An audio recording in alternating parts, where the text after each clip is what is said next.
Yo, it's that Mexican OT. I'm finna get this Perso Sweet with Hot Thoughts TV, baby. Y'all know what it is, man. Smoke a Perso Sweet with Hot Thoughts TV. Y'all know what the fuck we doing, man. It's Hot Thoughts TV. Niggas hot in the bitch, man. I'm smoking a Perso Sweet with Hot Thoughts TV.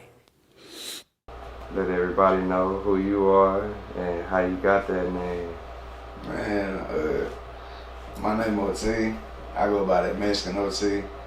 I got OT from a long time ago. I was rapping. I was like in the 6th grade, and my partner was like, well, I was rapping and I said something, like I don't want to be a kid or something, even though I'm on the verge.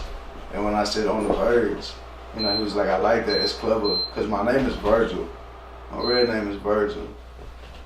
So on the verge, my people call me Verge. So, he was like, that was cool. And I kind of played it off like I knew what he meant. You know what I'm saying? I didn't mean to do that. I just said on the verge. And he was like, I like it. So OTV. Okay. It was OTV. And then my big bro, time passes and my big bro was like, OTV too long. I'm just going to call you OT. Yeah, and it just kind of stuck. And that Mexican OT, where that came about was I was rapping. I was in the studio and I dropped a song called Plan C.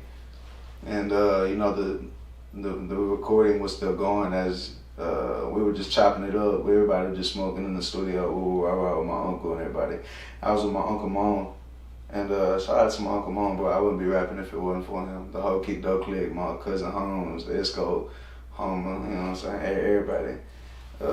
But anyways, I said, hey, I was at that Mexican OT, but I just being funny, you know what I'm saying? The microphone picked it up, and he was like, what the fuck is this sound? So he listened to it, he thought it was cool, so he put it before the song started, and that's kind of how that Mexican OT came about.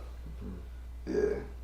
So, and for those people that don't know, letting people know a little bit more about where, like, you exactly from. I'm not from Houston. Yeah, sure. I'm from Bay City. I'm from Bay City, Texas. Like, I'm about like 15 minutes away from the Gulf of Mexico. You know what I'm saying? I'm right there on the border. Okay. But I fuck with the city hard, you know what I'm saying? I come over here and handle business. It's fun. I like the city life. I grew up in Austin too. I did some time in Austin. It was fun over there too, man. Austin's like the LA of Texas, I feel. Sure. Definitely. I think it's badass over there. I love it. I love the scenery, the music side of it, all of that. Definitely.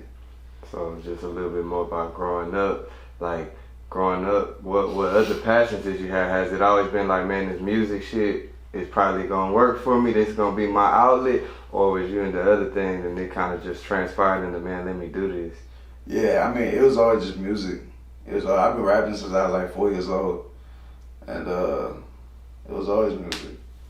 But like once I got to like my 7th grade year, that, things was getting rough for me, and that's when I started realizing, well, maybe being a rapper isn't, it's a long shot, slim to nothing. So I gave up on it, trying to pursue it, or having the dream of being a rapper. I gave up on that. I gave up on my dream. And I would still do it because I fucking love it, you know what I'm saying, at parties, by myself, in the room when I was in trouble. I would always go to music. And so, now that it's here, you know what I'm saying, I got a solid ass team. Not many people, but I don't need many people, shout out to Greg Gates, man, and shout out to Ghetto, you know what I'm saying. The position that I'm in, it should have took me a fucking long ass time. But, thanking God for my talent just being so raw and just so organic. And, thanking God that he blessed me with the people that's in my life right now, you know what I'm saying? It all just kind of fell in my lap, so it's here. And, it's beautiful.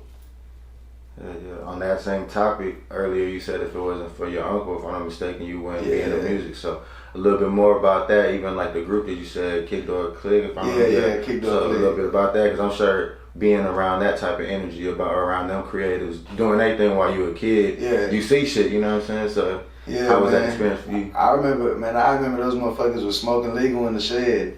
You know what I'm saying? Just rapping. Just rapping like a motherfucker. Like, you know what I'm saying? It was my Uncle Mom, my cousin Homer. My granddaddy had this shed. And, he would fucking just have toys in there. He would never use it and go and smoke his Reggie in there. That was it. You know what I'm saying? So my uncles and them, they even had a recording studio in there. And then once he got older, cause my uncle, man, you know what I'm saying? Like, he's my uncle through marriage. So my tia Sam, that's her husband, her baby daddy, you know what I'm saying? And they've been together since they were like, she was like a freshman and he was a sophomore. You see what I'm saying? And my tia Sam, when she was a freshman, I was probably like, I had to have been like 3 or 4, you know what I'm saying? Cause I was young when I started rapping. You know, he would write lyrics for me and I'd go out on the back porch and perform for my abuelita and shit, you know what I'm saying? Yeah. So it was cool watching them do it. You know, they had shows, you know, they were the main topic of where I come from and shit, you know what I'm saying? So it was cool having them as a role model. For sure. Alright, and you know, you did drop a video not even a month ago and that was already almost touching 25K. That Texas Mexican one? Yeah. Yeah, that was like 3 weeks ago I dropped that Texas Mexican. Yeah, fuck yeah. Shout out to Blaze on the beat. He produced that bitch. That motherfucker went crazy. Mm-hmm. Yeah, that motherfucker was crazy. I'm excited for some more shit that I'm dropping. Like, I feel like my old music is just complete ass. So you know when did you feel like I'm starting to catch traction? Like, all right, people starting to fuck with me. They starting to see what I got going on now. Always. As soon as I dropped my first music video. But I feel like, you know, now when I first dropped my first music video, like I knew that I had people's attention. But when I you know, I had to work to keep that attention. And when I dropped La Muerte, that's when I realized you know what I'm saying, I've done more than just grab that attention, you know what I'm saying? Like, if I come out with merchandise, niggas gonna grab my shit. You know what I'm saying? I'll be at at my last show at the Lux, I had 3 people take their shoes off and ask me to sign them. You see what I'm saying?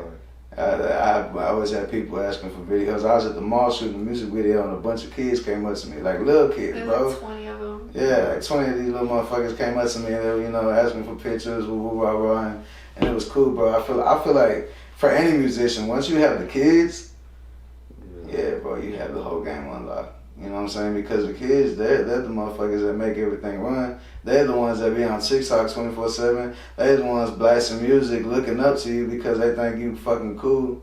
You know what I'm saying? They're the ones glorifying you. And not only that, the kids, they you know what I'm saying, they're young. They don't give a fuck about meat munching somebody or feel like they dick riding somebody, but they gonna come up to you cause you fucking whoever you are, you know what I'm saying? Other niggas like my age or older, something like that, they'll probably just walk up to me and, hey, what's up? They'll be like, hey, what's up? Like, I'll be at the mall, people my age, like, they're not gonna come to a picture or autograph. They'll be like, hey, what's up, OT? Or is that Mr. OT? I'll be like, yeah, what's up? And then they walk off. You know what I'm saying? For whatever reason, whether they're scared and just get nervous or they don't feel like they want to meet much. You know? Yeah. So, that type shit.